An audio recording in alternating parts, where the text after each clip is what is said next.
Haha, hari ini impian Peter dan Zah terwujud. Mereka membeli sebuah karavan dan sekarang mereka siap memulai perjalanan yang sudah lama mereka rencanakan ke tempat mistis di seluruh negeri untuk membuat vlog mereka. Tapi mereka harus berkemas dulu. Ada 3 kotak, tapi mereka hanya bisa mengambil 1. Kotak mana yang harus mereka pilih?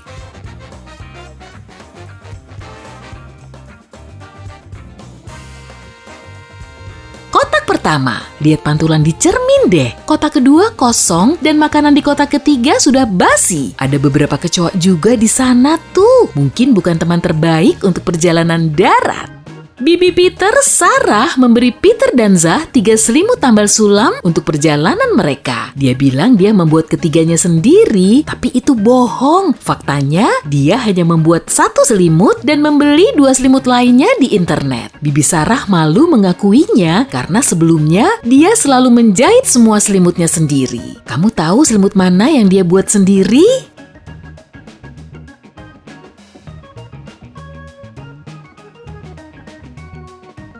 Selimut ketiga, lihat kain ini deh. Ini mirip dengan rok Bibi Sarah. Dia menjahit 2 barang ini menggunakan bahan yang sama.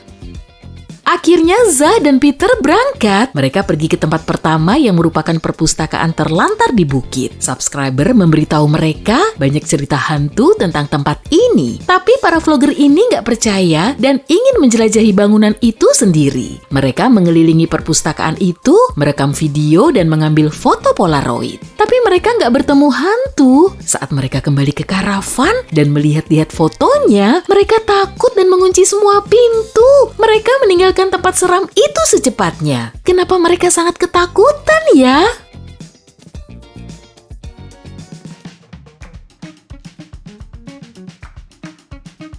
Mereka berdua ada di foto itu, tapi siapa yang mengambil foto ini? Kemudian mereka berhenti di kedai kopi setempat untuk membeli minuman panas. Begitu mereka masuk, Peter mengambil kameranya dan mulai merekam. Kenapa?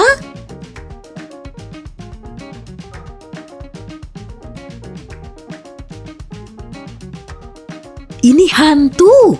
Mereka memesan sandwich, tapi sang barista Fiona harus menyiapkan pesanan online dulu. Jadi dia meminta mereka untuk menunggu makanan mereka sebentar. Fiona memotong 1 roti menjadi 4 lembar dalam 12 detik. Berapa lama yang Fiona perlukan untuk memotong roti yang sama menjadi 5 lembar?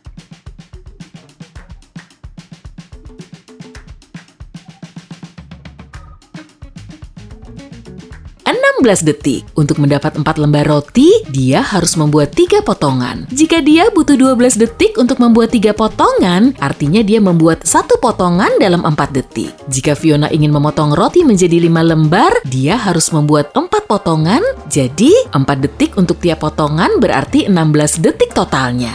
Au, kepalaku pusing. Zah melihat tempat peramal di ruang bawah tanah dan ini bisa jadi konten yang bagus untuk vlog. Jadi dia turun, tapi begitu Zah memasuki tempat itu, semua pintu dan jendela menghilang. Penyihir jahat menawarkan kesepakatan kepada Zah. Dia punya 2 kartu yang sama persis, salah satunya memiliki tulisan kabur, sementara kartu lain bertuliskan nikahi aku. Zah hanya boleh memilih 1 kartu, jika dia mendapat kartu kabur, dia akan bebas. Dan jika dia memilih kartu nikahi aku, dia harus tinggal bersama si penyihir yang menyeramkan ini selamanya. Penyihir itu nggak mau Zah memiliki kesempatan untuk kabur. Jadi dia menulis nikahi aku di kedua kartu tersebut. Untungnya Zah sudah mengantisipasi si penyihir akan melakukan itu. Jadi dia tetap berhasil menang dan kabur. Bagaimana caranya?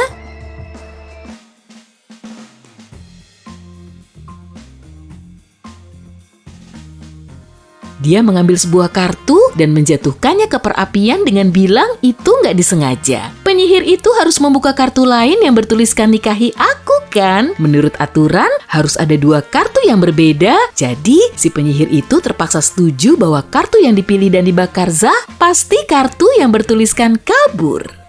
Peter dan Zah melanjutkan perjalanan. Pada malam hari, mereka melihat 3 orang yang akan menumpang gak jauh dari halte. Mereka hanya bisa memilih 1 orang. Siapa yang harus mereka pilih?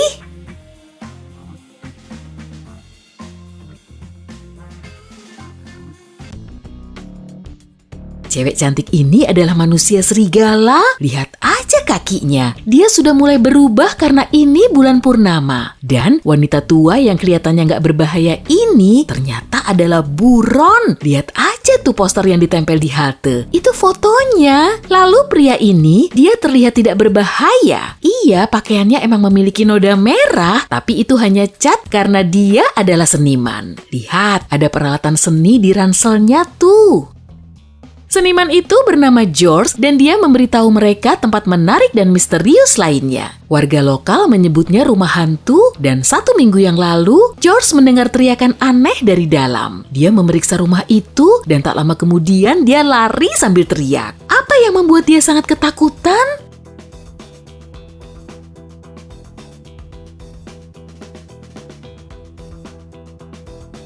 Potret badut seram ini bergerak.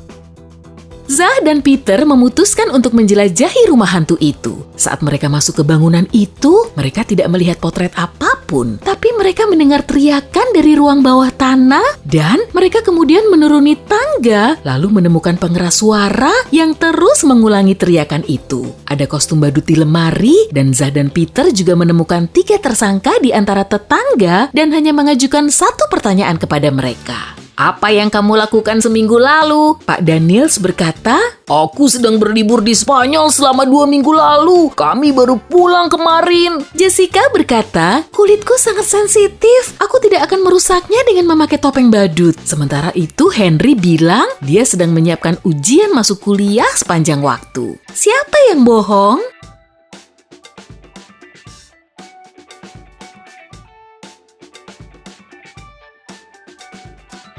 Jessica. Zah dan Peter tidak mengatakan apa-apa tentang badut kan? Tapi kok Jessica mengaitkannya dengan badut? Mereka tiba di rumah sakit setempat untuk merekam wawancara dengan profesor terkenal, yaitu Dr. Thompson. Namun Dr. Thompson harus membantu 4 orang dulu. Kyle mengeluh, aku memiliki misofonia, aku mencuci tanganku 100 kali sehari. Kelly menjelaskan, aku takut ketinggian, aku bahkan gak bisa naik sepeda. Fred mengeluh, aku sangat takut air, aku bahkan gak bisa melihat keran. Dan Jenny berkata kalau dia memiliki klaustrofobia. Dia selalu pingsan di lift. Dr. Thompson tahu benar hanya 1 dari mereka yang jujur. Kamu tahu siapa?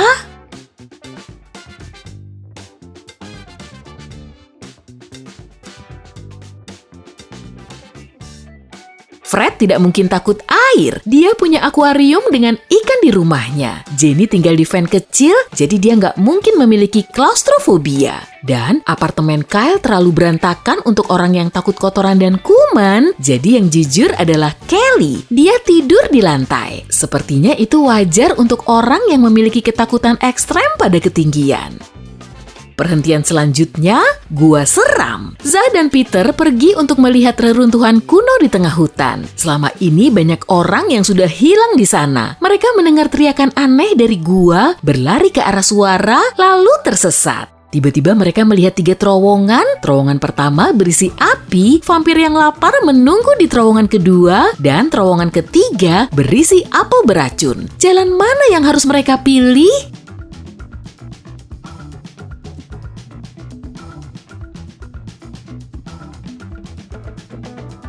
Terowongan ketiga aman, mereka tidak perlu makan apel itu. Setelah petualangan seru mereka di gua, Zah dan Peter pergi ke supermarket untuk belanja bahan makanan. Sepertinya apel itu sudah membuat mereka lapar. Apakah kamu bisa melihat hantu di ruangan ini?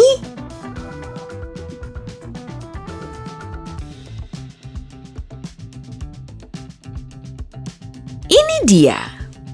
Peter dan Zah mengetahui bahwa orang-orang melihat zombie di kota telantar ini. Jadi mereka memutuskan berhenti di sana dan memeriksanya sendiri. Kota itu terlihat kosong dan mereka sangat kecewa. Tapi tiba-tiba kerumunan zombie yang lapar muncul dan mulai mengejar mereka. Mereka lari ke rumah sakit dan mengunci pintu. Zombie mulai merobohkan pintu itu. Tapi untungnya sebuah helikopter dengan tim penyelamat cepat datang. Helikopter itu akan mendarat di atap. Zah dan Peter harus pergi ke sana secepat mungkin. Bantu mereka menemukan jalan terpendek dong.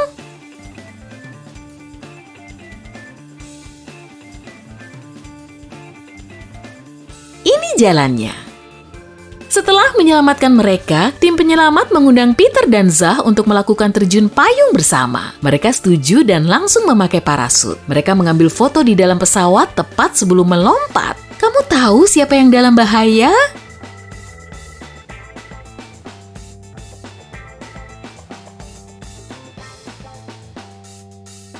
Pria di sini, dia memakai ransel biasa, bukan parasut.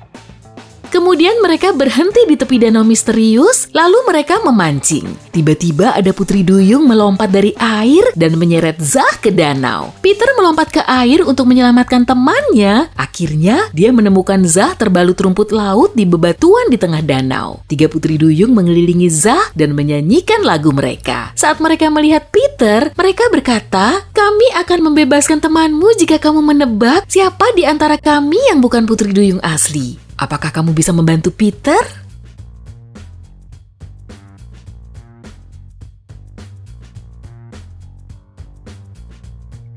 Wanita di sana, ekornya palsu tuh. Tak lama kemudian, Bibi Sarah menelpon mereka dan dia sangat kesal. Ternyata cincin berliannya tertinggal di karavan Peter. Peter menemukan cincin itu dan berkata, "Tenang aja, kami akan kirimkan kepada Bibi." Tapi rupanya ada masalah. Jika dia mengirimkannya lewat pos tanpa mengunci kotaknya, cincin itu pasti akan dicuri. Peter dan Bibi Sarah memiliki gembok, tapi mereka nggak punya kunci yang bisa membuka gembok yang lain. Namun akhirnya mereka berhasil melakukannya dan Bibi Sarah mendapatkan cincinnya kembali. Gimana caranya ya?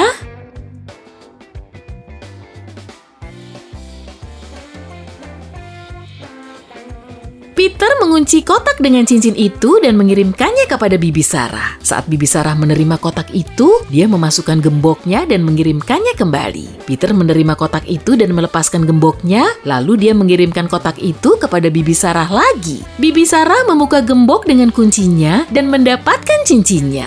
Astaga, hidup mereka rumit banget ya.